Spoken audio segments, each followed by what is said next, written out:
Orlando Pirates Football Club has got a rich history, great tradition. This is one of the oldest clubs in this country. It's not a yo-yo team. It's not a team that was formed yesterday. It's not a team that was formed during COVID-19. So any coach that signs up to manage this great football club is already signing up for pressure. Hence, I will never understand a coach that will come with lame excuses. Because in these great football clubs, normally coaches they are backed up with great resources. I mean, they have players, they've got great equipment, world-class equipment, they've got everything at their disposal. So therefore, they cannot afford to be making lame excuses. Well, on this episode, I'm actually going through maybe 3 things that could turn the season of Orlando Pirates around.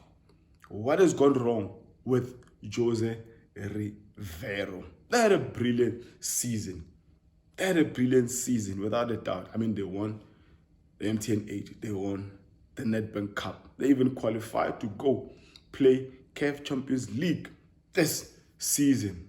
But it has all gone down. They are out of the CAF Champions League. Yes, they've won and defended successfully their MTN 8 title. But again, they've been knocked out of the Culling Cup Black Label Cup. So, what is actually wrong?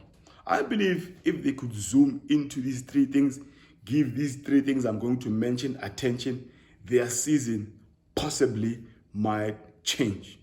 Number 1, Jose Riveiro should just decide on his 11. Decide on his 11 for about 3 to 5 games. His consistent first 11. If they don't perform, yes, you can change them. Minute 50, 60, whatever. But at least decide on your first 11. Coach Riveiro, decide who's your right back. Is it Shandu or is it Tabiso? Who's your left back? Is it Paseka Marco? Is it Hoto? Or is it your captain? A captain who doesn't even make a first 11. Center backs, at least there's some consistency there with Sibisi and Klogi. Yes, Sibisi was injured and came back. You can say there's a bit of consistency in that center back pairing. You're a coach that appears to admire a 4-2-3-1 system. If you're playing with your DMs, we've seen a consistency between a team and a Monare. Now, the 3-1, if you are applying the 4-2-3-1 system, who are you going for? We can tell this season that Emunapule Saleng has gone off the radar. He is off form, but there are multiple players at your disposal. Who are you going to trust as your top man? Is it Mukhopa? Is it Evanga? Is it Lipasa? Is it the Cameroonian striker? All your number 9s are big men, with the exception of Kemet Erasmus. They are all big men. But why, if you have a big man up top, why then are you not using width and whipping in crosses? Multiple times I've watched this team. I've seen you having a Mokhopa up front, but somehow he is starved of crosses that could play to his advantage because he's got the height. And if you are playing a 4-3-3 system, I mean, when you're playing a side that's relatively smaller than Orlando Pirates, that would mean that you're going to have more of the ball. Why then would you still persist on playing with a double pivot, defensive-minded players in team, and the Monare if you're playing a smaller team? Why not go for a 8-8? Why not go for a 10-10 with a 1-6? But what's more important is for your season to change around. I believe that you have to decide on who is your starting 11. Build, or at least maybe have a spine. That my spine is a Chaine, a Koki, a Tim, a Lipasa, and maybe a number 10 or a creative player, let's say in Lodge. build your team around those players. Have a consistent 11, because a number of times we've seen this season, there's been too many changes. This game, you are playing this 11. The following game, you've changed 3-4 players. If you tamper a lot with the first 11, it will tell with the results that will not be coming. So, Jose Riveiro, decide on your first 11. Now, going to the second point, on these 3 points, which I believe could turn the season of Jose Riveiro around, I believe that the technical team needs to decide on that number 10 role. We've seen a trend where Orlando Pirates has really struggled to break down teams that are playing on a low block. I mean, you're playing a small team. This team is coming to you with a hope of just going home with a point, or just frustrating you guys. If it's a knockout competition, frustrate you guys until probably they get to the penalties, which is something we saw now with Richards Bay United. They just frustrated you guys. You really struggled to break them down, which is the reason why I don't understand the concept of persisting with double pivot, or defensive-minded midfielders, when it is clear that the team you're playing against, they are packing a bus, they are packing a double-decker bus. Why not sacrifice one midfielder and play with a double 10? Anyway, going on that, deciding on the number 10 role, who's your go-to man? Are you constantly going to persisting on a Tito Maswanganyi? He started the season on a great note, but after 3-4 games, it has just been going downhill.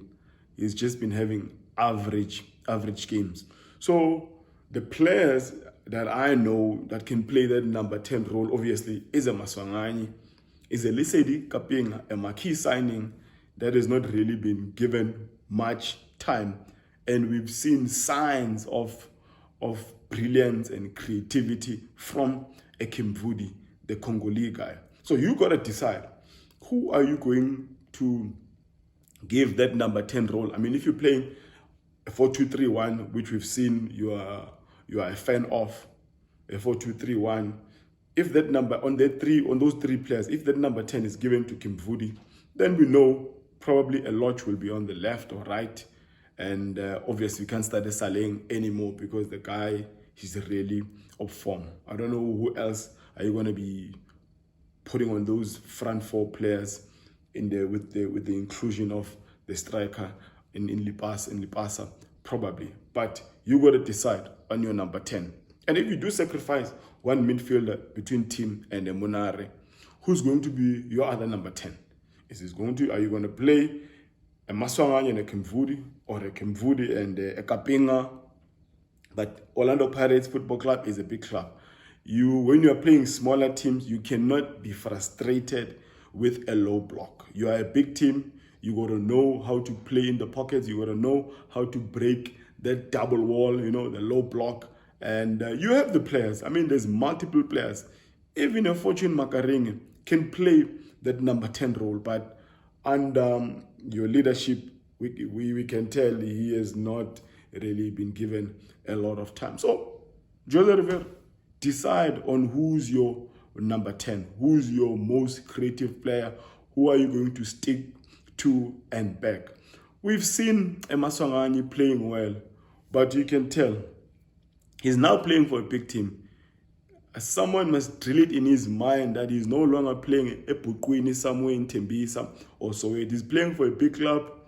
Do basics right. Release the ball as quick as you can. No time to be yo-yoing around the ball. It's a big football club. Results are paramount. Results are what we are all playing for. I mean, if it's still at 0-0 or at 1-1, why should you be doing still Tamayas, 360? Fans want results. Fans want goals. We come to games to watch goals. We don't come just to see a Tamaya from you while our team is at 0-0. So someone must drill it in his mind that if it's a skill, it should be a skill to eliminate and to get as quickly as you can going forward. One of the reasons we adore and love players like N'Golo Kante, the French player, is not necessarily because of when he's on the ball, but more so when he's off the ball. His off the ball work rate is unmatched. There's absolutely no coach, if fit, that can exclude or bench N'Golo Kante. You go to Kaizer Chiefs, someone like a Yusuf Mart might not be a fan favorite, but his work off the ball is really up there. You go to Mamelodi Sundowns, Postman Aubry Mudiba might not be a fan favorite amongst Mamelodi Sundowns fans, but his work rate off the ball is also up there. Now, at Orlando Pirates, there was someone, he's also not a fan favorite, probably the most least liked players. You'll also hear amongst Orlando Pirates fans saying that he's not an Orlando Pirates material. That's how much the boy is not liked by some of its fan base. I'm talking about Kabelo Dlamini. Kabelo Dlamini's work rate off the ball. Let me just give you a comparison. Kabelo Dlamini can play an 8, it can also play a number 10. Now, a Kemit Erasmus nowadays is playing 10.5 or a 10. Be rest assured that a Kemit Erasmus off the ball, you won't get anything. You'll only see the guy when he's on the ball. But off the ball, he's not chasing anyone. He's not closing any space. That's a Kemit Erasmus. Same thing with Lodge. Going forward, on the ball, brilliant. Off the ball, football is not about just when we are all on the ball or where position is on our side. But it's also about the work rate off the ball. And hence, some teams will do extremely well. And Man City does well. I mean, even your most creative players at Man City, their work rate off the ball is unmatched. Look at Foden. Foden is brilliant off the ball. A Bernard Silva, a creative player, brilliant off the ball. These are some of the players who were benching Mahrez because Mahrez's work rate off the ball was nothing compared to the players I've mentioned. So at Orlando Pirates, these are some of the things also that are to their downfall. There are players they remain star players. I mean, the Maswangani off the ball's work rate is poor. So the coach needs also to consider, I'm not sure, probably Kabelo Dlamini is injured. But Orlando Pirates fans, they also need see this, a bigger picture here, that a team plays with the ball and also plays off the ball also. So we need to balance the equation. I would consider bringing back, well, obviously when fit, bring back a Kabelo Dlamini. If they're playing with just one defensive midfielder, throw in a Kabelo Dlamini as an 8 or a 10. Or one defensive midfielder, a Kabelo Dlamini as an 8 and a number 10. And your front three then. So you don't know what you had, until you lose it. And one of the reasons why they had some good moments and good for football games last season was largely because of what this boy offered them. Yes, this was Oscar Ntsinzi Football, where we discuss anything to do with football from Africa to the world and from the world to Africa. Seeing this face and this content for the first time, don't just pass. Please do comment. Give me where you from. Do tell on the comments below.